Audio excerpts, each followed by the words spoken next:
বন্ধুরা অস্ট্রেলিয়ার বিরুদ্ধে ভারতের টেস্ট সিরিজের আগে বড় ঘোষণা, সুখবর দিলেন বিসিসিআই সচিব। বন্ধুরা আপনারা যদি দেখতে চান কি সুখবর দিলেন বিসিসিআই সচিব, তাহলে ভিডিওটি লাস্ট অবধি দেখতে হবে। চ্যানেলকে সাবস্ক্রাইব করতে হবে, একটা লাইক দিতে হবে এবং নোটিফিকেশন বেল আইকন দাবাতে হবে। বন্ধুরা আগামী কয়েক মাসে 10টি টেস্ট খেলবে ভারতীয় ক্রিকেট দল।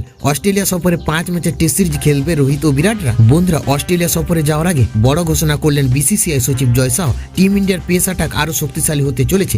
দলে কামব্যাক করতে চলেছে চোটের কারণে গত বছর ওডিআই বিশ্বকাপের পর মাঠের বাইরে থাকা তারকা পেসার মোহাম্মদ শামি।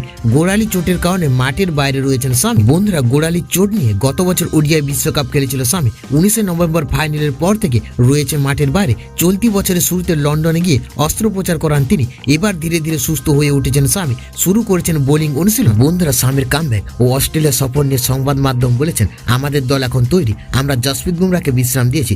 আশা করছি শামি ও সময়ের মধ্যে সুস্থ হয়ে উঠবেন। বন্ধুরা শামি অস্ট্রেলিয়া সফরে যাবে, ওর অভিজ্ঞতা রয়েছে। অস্ট্রেলিয়ার বিরুদ্ধে আমাদের শামিকে দরকার। বন্ধুরা গত বিশ্বকাপে আগুনের ফর্মে ছিলেন শামি। 24টি উইকেট নিয়ে বিশ্বকাপের সর্বোচ্চ উইকেট শিকারী ছিলেন তিনি। টি-20 বিশ্বকাপে খেলার আশা ছিল তার, কিন্তু চোটের কারণে তা হয়নি। এবার পুরোপুরি সুস্থ হয়ে মাঠে ফেরার জন্য মুখিয়ে রয়েছেন তারকা পেসার।